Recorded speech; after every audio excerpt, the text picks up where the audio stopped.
Baby, baby, baby. Oh yeah. Me them can't take me fool. Me go a Benki school. Africans, those at home, those abroad.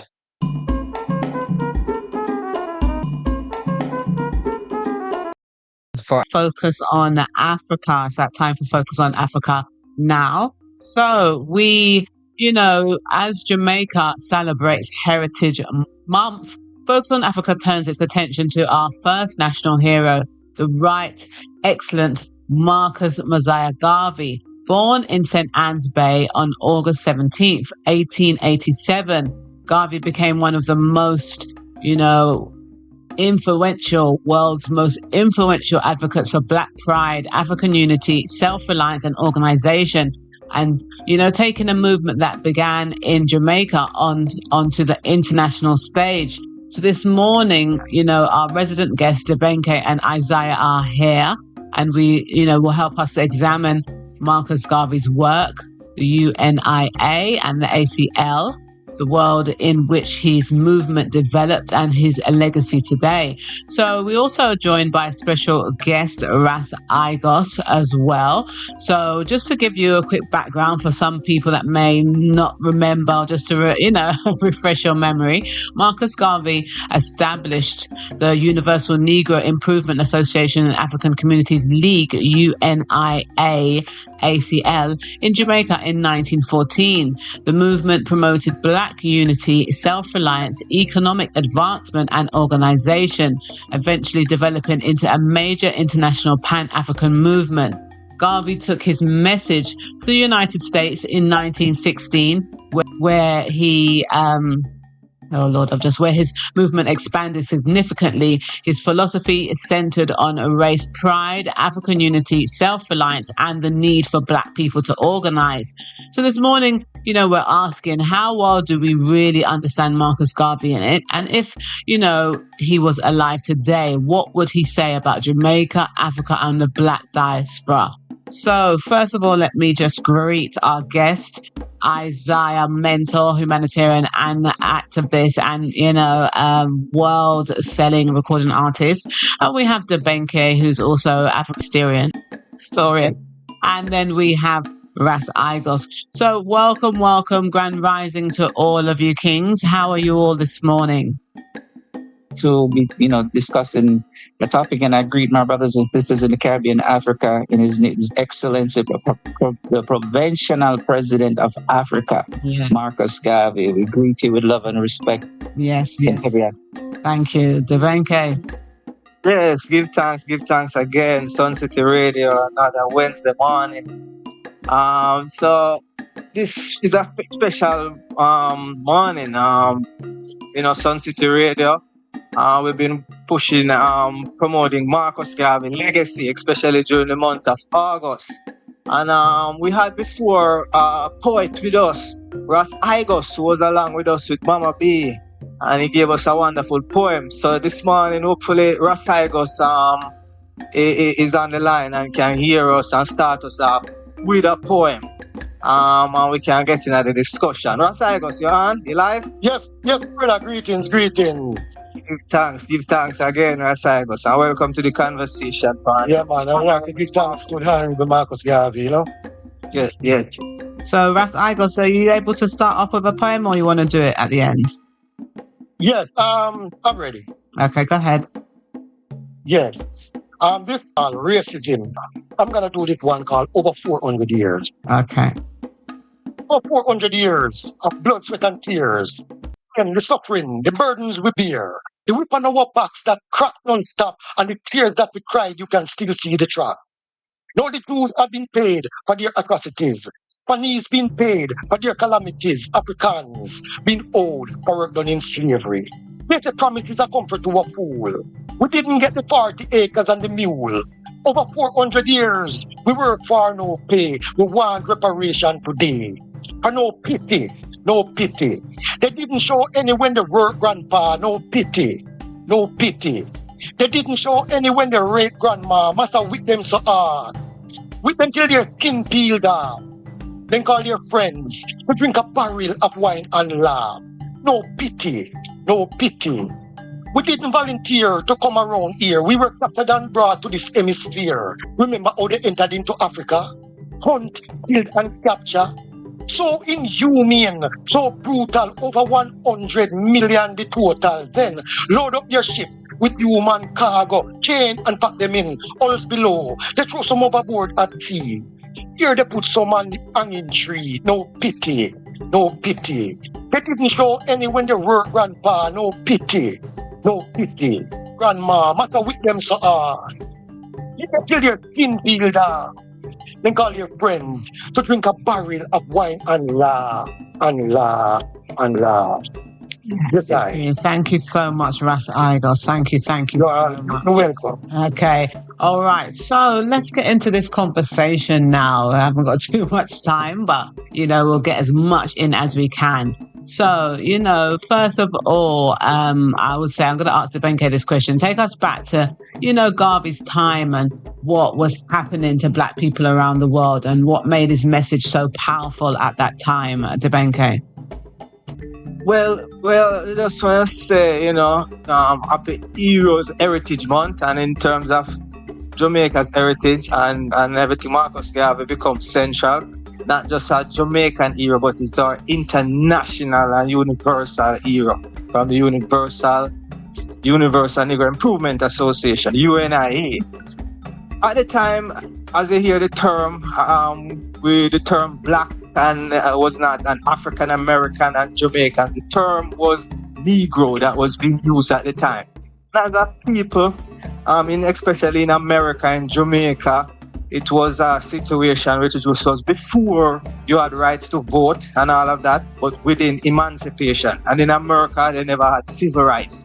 So people of African descent in this state of limbo, being lynched in America, marginalized in Jamaica. And so Marcus Garvey stepped in at the fray and that vacuum that was being developed already before him by people like Booker T. Washington.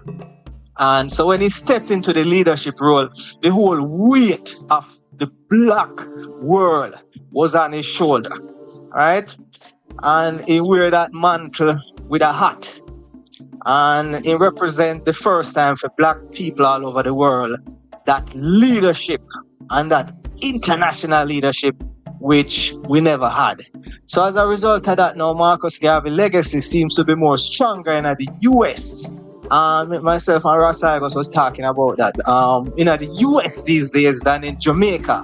And that is why we say there needs to be an initiative. We just use some of his quotes, some of his messages in order to uplift the youths and just not that, but create a vision for Jamaica and connect it with Africa itself. So Marcus Garvey, the man that really placed us on the world map as Jamaicans as well. Garvey wasn't only a political thinker. His ideas influenced poetry, music, and Black cultural expression. How do you see his influence in poetry and the arts, particularly in the United States? Okay.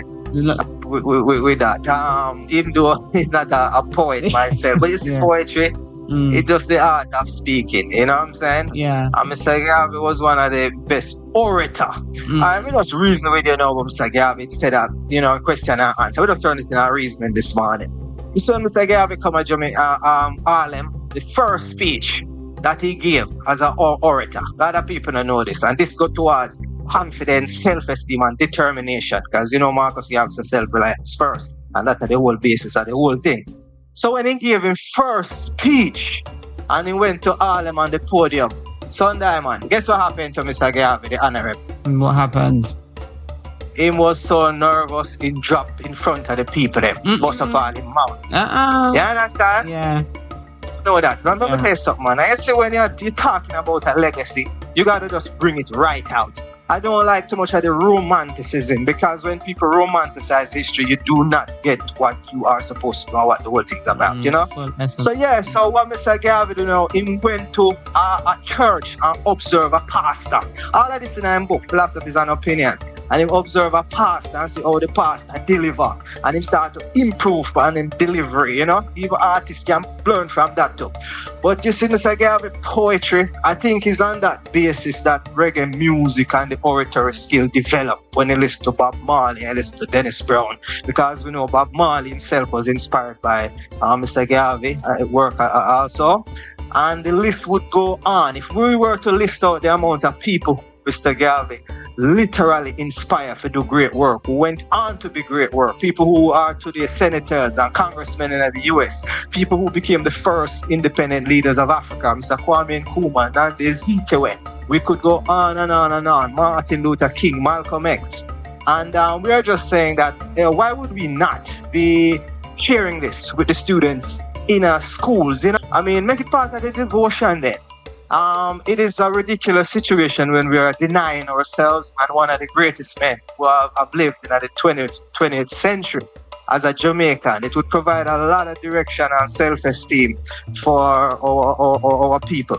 And just to say, one of the simple things that Mr. Garvey said in his work, he said he can't understand why the youth express themselves like that, like vagabonds, when they could have expressed themselves in better form. You see? So all of these little quotes, if you line them up one by one, it gives a direction.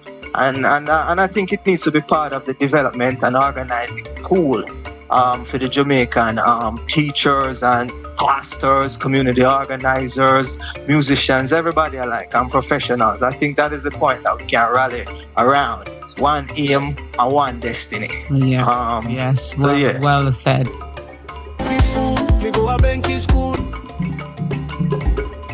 No confidence in self, you are self-defeated in the race of life.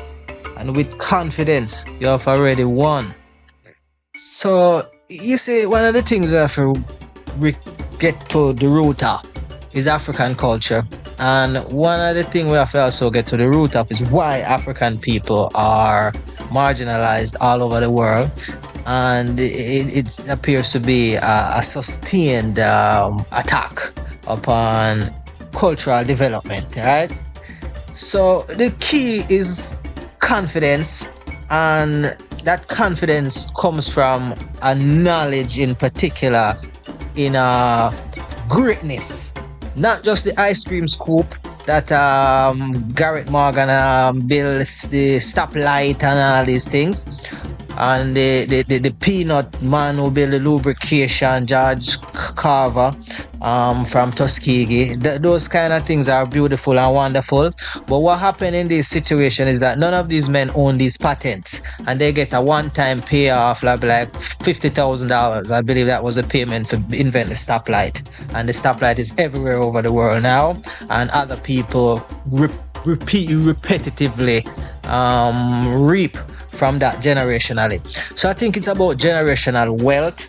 I think it's about cultural unity, and the basis of the whole thing is identity, who we are as a people.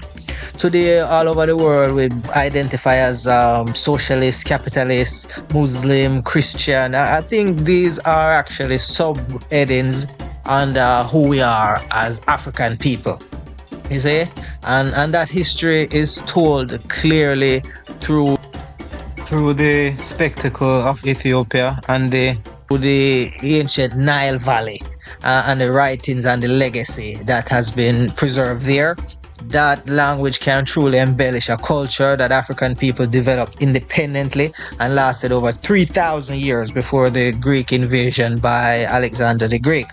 I think that brings the long view and give us the strategic inputs and the ways and means to pivot and understanding the dynamics of why colonialism, why Africans are persecuted, why African philosophy has been attacked, right? Why the source of our power is being denied, why knowledge of self is not instituted in the schools, why identity is not talked about in the church. I think there needs to be a deeper conversation at this time. Why our beautiful black women are bleaching out their skins? Why they have to perm their hair, right? Why they have to speak words that they don't know the meaning?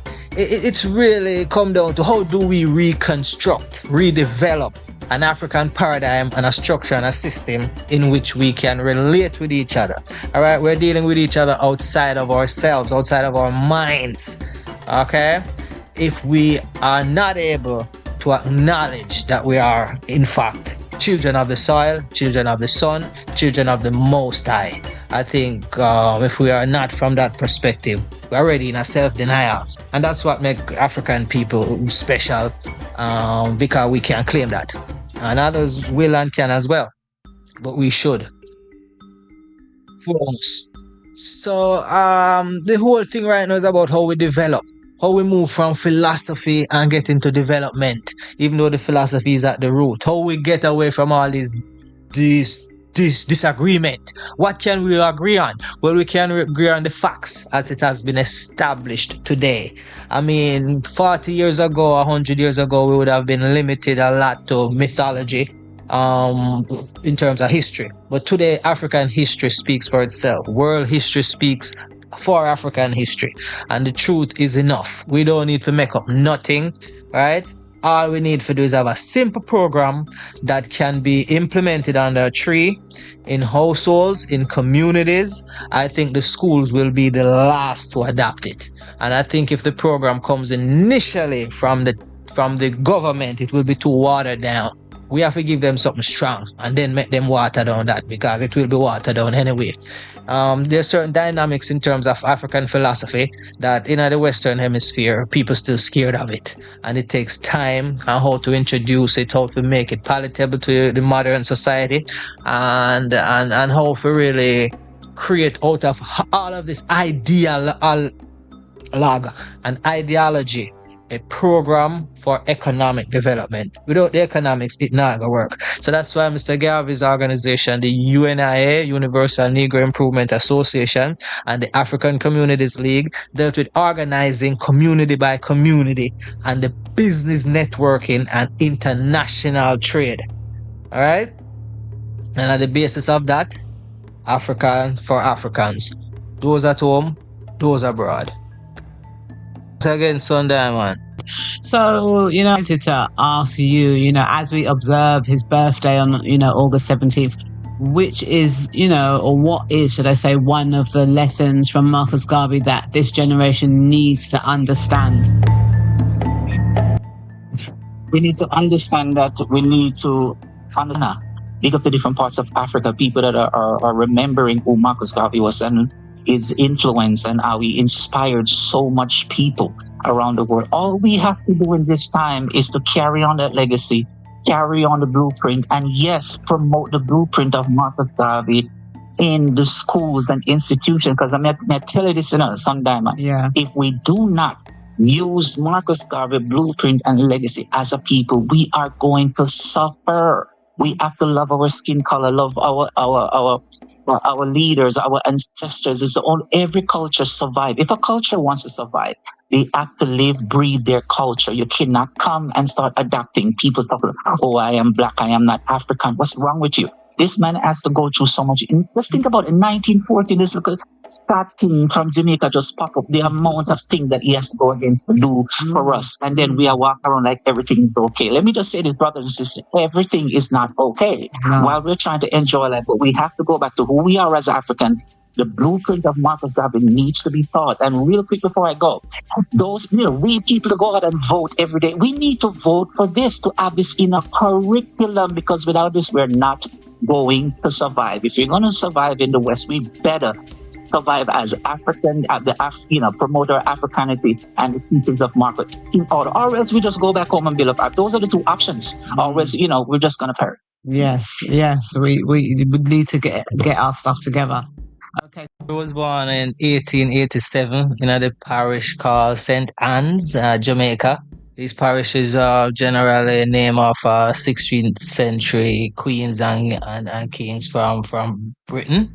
However, Mr. Garvey, he grew up in an environment, and he mentioned he used to play with the children, but at the same time, he was always a strong person. So he migrated from St. Anne's, eventually looking for work, and he went to Kingston and got a job as a printer. There he was inspired by people who already was into journalism, like maybe a Robert Love, at Jamaica. And before him, you have John B. Russworm. And but eventually he found it difficult after in 1914 established UNI in Jamaica to communicate that type of message and galvanize that kind of support. So after he had traveled to Panama, Costa Rica, Britain, some parts of Europe, one of the trip when he was coming from Europe, he said he met like some Africans on the ship. And they were explaining to him that Africa, it's the same situation. They have to bear. They have no rights on the whole continent.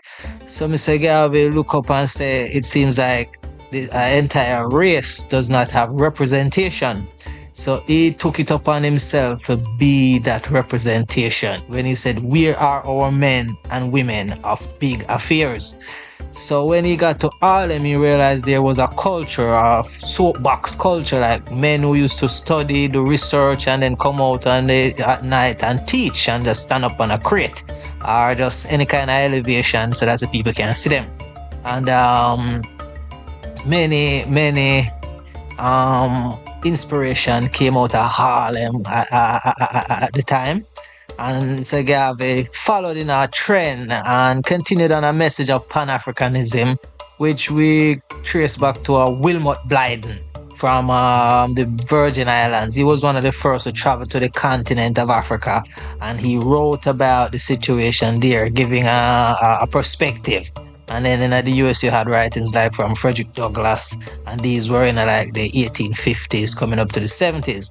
So he continued a literary tradition already, which was established, but he became known as the father of Pan-Africanism because he's the one who really championed that international identity, and he brought us back to the days of Ethiopia, of yore, and gave examples where blacks ruled not just their own society but other parts of the world. And he did this to inspire others. He did this to inspire the whole world. And he had the challenge of really rising a people who were for hundreds of years in a state of limbo and just downward spiral since the 15th century. So Mr. Garvey became that man and that international statesman and proclaimed himself the provincial president of Africa, even though he had not visited the continent himself. His inspiration inspired the whole independence wave that was to come.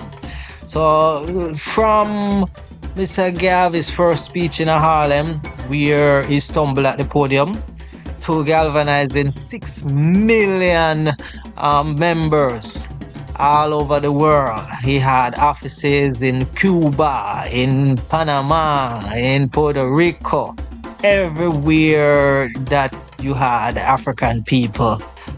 They identified with this message. They had hundreds of chapters all over the world by the UNIA, and the African Communities League had several businesses operating in several townships and cities in the world as well. So this was an inspiration, not just in terms of philosophy, but practical development, organizing techniques and strategy can be learned from Mr. Garvey's work. How to push forward in the face of adversity, and he did face adversity.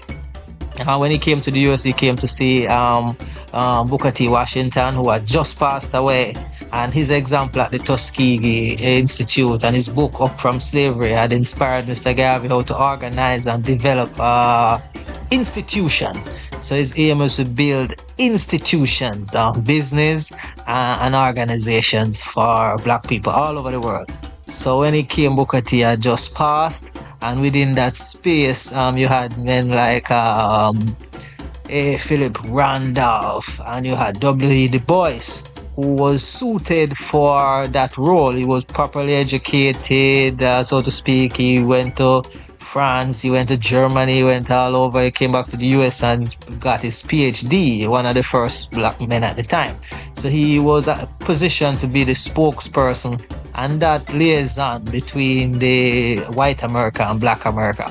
But when Mr. Garvey's message hit the fan, he galvanized all of that support onto himself. So it created a very popular difference of opinion between Mr. Du Bois and Mr. Garvey.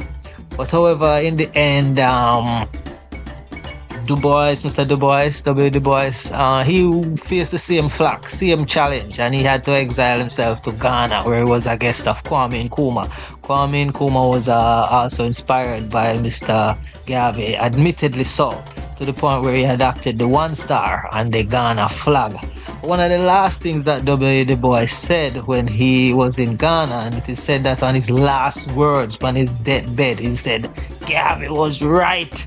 You see? But that all of that is after many of them had signed document said that Garvey must go, because Mr. Garvey's approach to organizing was just too much for them at the time. So, and another thing that Mr. Du Bois is famous for, when Mr. Garvey was negotiating to buy the Liberia, the country in West Africa that was set up by repatriated black Americans in Liberia, to buy the country out of his debt, so that could have served as the headquarters and the trading post and the development staging point for the UNIA. It was W. Du Bois who went as the chief negotiator for Firestone Rubber, undermined the UNIA's attempts to strike that deal on behalf of African people. So that was another one.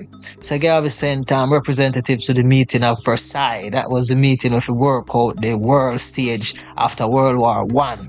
So we know that at the Berlin Conference in 1884, no black person was present. So Garvey make sure send representative and delegate to the meeting of Versailles. And that was to negotiate the position of Liberia and African people all over the world. So Mr. Garvey's activity, he organized nurses, he organized security for the UNIA, and he organized many different aspects of this great organization, and those tools can be reinvigorated today. One of the most important legacy is his book, Philosophy and Opinion. However, the Philosophy and Opinion, the same lessons are in the book Life Lessons by Marcus Garvey. And that one, I believe, is from Robert Greene.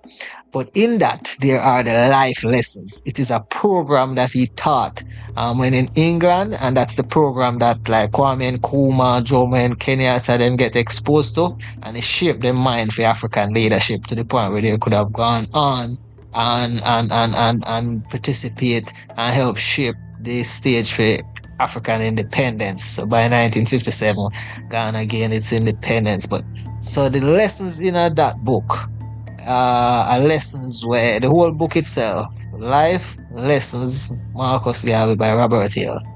It's very important. But when you get up to like page 117 now, it carry you into the lesson plan itself, for leadership and development.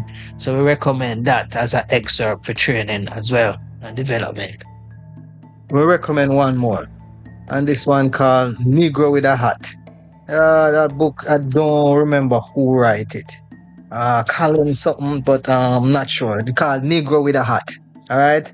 And it's in an audiobook as well. I mean, like, recommend audiobook. We already know, say, the youth them not read. For over 100 years, them banned from reading. The only book you could have read are the Bible.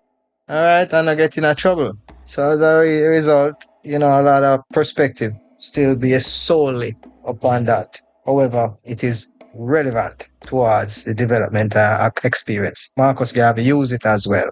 Alright? And even when other people are recommending him for shift up him ideology to Islam, even though he had a Muslim teacher, he never do that, because the idea is for more organize his own people.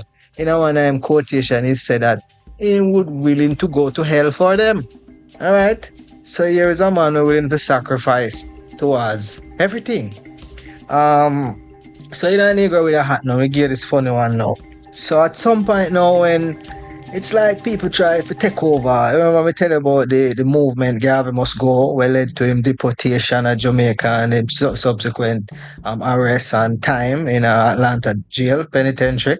As a matter of fact, in Atlanta penitentiary, him write a lot of writing. So if that never happened, we probably wouldn't get a lot of the writings that we get. And also that's him developing poetry skills as well.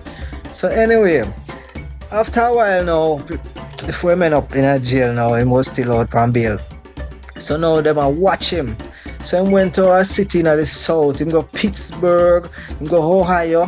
So you know one of them city there in the south now. It's like the mayor for the city tell the police say, anyhow Mr. Garvey call him name and say nothing bad, they must take him off his stage. So the police they're there and you know them monitor Mr. Garvey's speech and the gathering at the UNIA.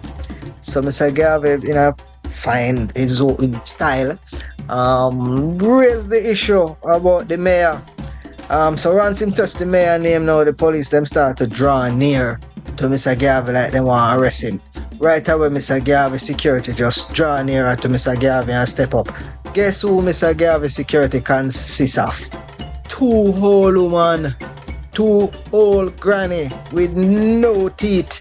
You understand me? One of them have them like a pistol in them bosom, and the next one have one in her stocking. And right away the granny them pop off. You don't know what happened. The police them have a back up from Mr. Garvey. So all of that just for sure for tell us at some point the movement get militant, which all movement get militant. Even at the Bible movements get militant. But after a while it shape itself in a kingdoms and it able to smooth itself out. So Mr. Garvey start out very, wanting to help everybody and save everybody. Him saying used to have a white friend, girlfriend, next door neighbor. Until after a while, the parents say, look here, why you stay far from that man? So everything is a development. After a while, him learns that he has to just focus on his own people. And he developed this idea of race first. He never started out there.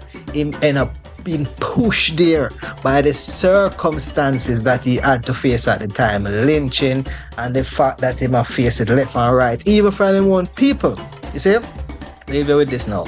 Another challenge within the whole movement was some people wanted to create a different version of Christianity. Some people wanted to create a different religion for the movement, so to speak. But Mr. Garvey just introduced a lot of knowledge in the movement and a lot of perspective, and he still maintained his certain Christian views where some people today question. But listen, let me tell you something about you living in the Western Hemisphere. You live in the three type of people living in the Western Hemisphere. Those who accept that they are Christian, right? Those who don't know that they are Christian, and those who are against Christianity. But at the end of the day, everybody are Christian, because it's a Christian society. The language is Latin. The philosophy within it. So until we get to a society where we have African language systems, African philosophy, and the African mythology and its stories, then everybody are Christian. All right? Whether you are Rasta, whether you are Islam, it all stems from Abrahamic faith. All right? So if you want to understand the basis of all things, Marcus Garvey Senior right at the root of African culture. They started to make references to the Nile Valley civilization, and he wrote about it when King Tutankhamun tomb was unearthed. And he write and tell the people, he said, this king a beer gold, this king in this king tomb, never before seen. That is what opened up the eyes to African royalty and kingship. Alright, in 1922 when Howard Carter raided Tutankhamun's tomb. So all of it are part of the African experience. So we can't marginalize it. You see? And then all of that are going to be developed upon now in the age of the African Renaissance. And by the 1970s when we start to learn about Mansa Musa, we start to learn about Mali, Shanghai, Ghana. We start to learn about Mani Matapa. We have real scholarship now. You know, it's not a soapbox scholarship. It's a scholarship. People who went into the universities and brought out what they already know about us and bring it to our community. By the 80s, it started to formulate into curriculums, Afrocentric curriculums, what they call Africana studies in the US. And the professors come together, form a group named ASCAC. All of them are the Cubs inspired by Marcus Garvey. So the African-centered curriculum in the United States today is inspired by Marcus Garvey as well. All right. Whole debacle is about in terms of education in the United States now having to do it with African studies. They don't mind the part where you remind the people every day say they was a slave. That's the part where they mandate. The part where they don't like is when you really get to the root of African culture and use it as a tool to inspire and rise and drive that self-esteem where dormant within the people. You see? Was inspired also by those who came before him, those who worked alongside him. Like I mentioned, J. Rogers was a writer in at that time, and he would have observed the writing and journalists who inspired him to develop what you call the Negro World. That was his newspaper. And through that messaging and the people who he was able to meet with in person, him able to galvanize a mass following with a newspaper. No email, no WhatsApp, no text messaging, no Zoom, no YouTube, but the message. And since then, we have not had nothing like it. Everything else after that is a version of the UNIA and a spin-off, which have never reached that grassrootsness. You know, there have been many who are very relevant and important. But we have to remember, Mr. Garvey come from amongst Jamaican people, all right, from the grassroots. Never born with no gold spoon, never born as no king, never born with no system around him.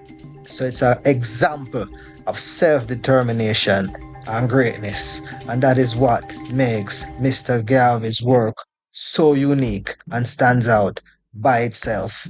All right, and everything else revolves around that in terms of Pan-Africanism. All right. Thank you so much, DBenki.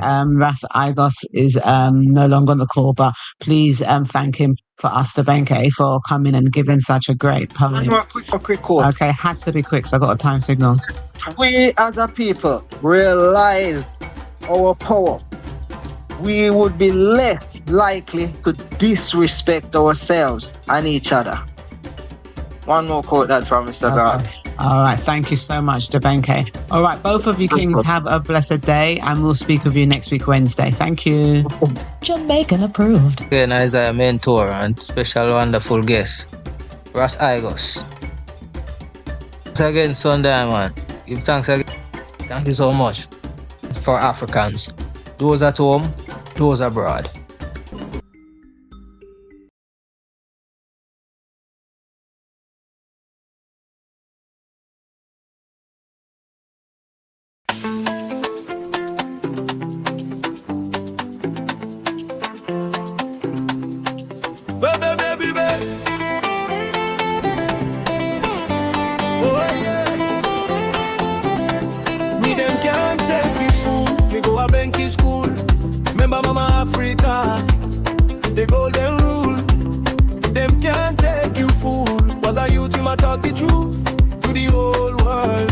Follow DBenki, hey.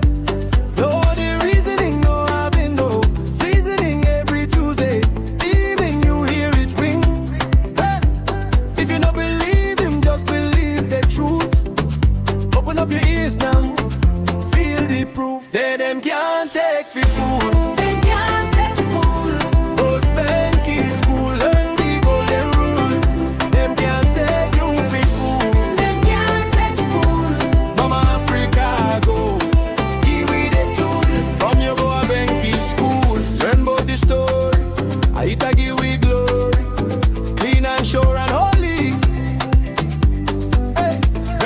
Follow DBenki by name, like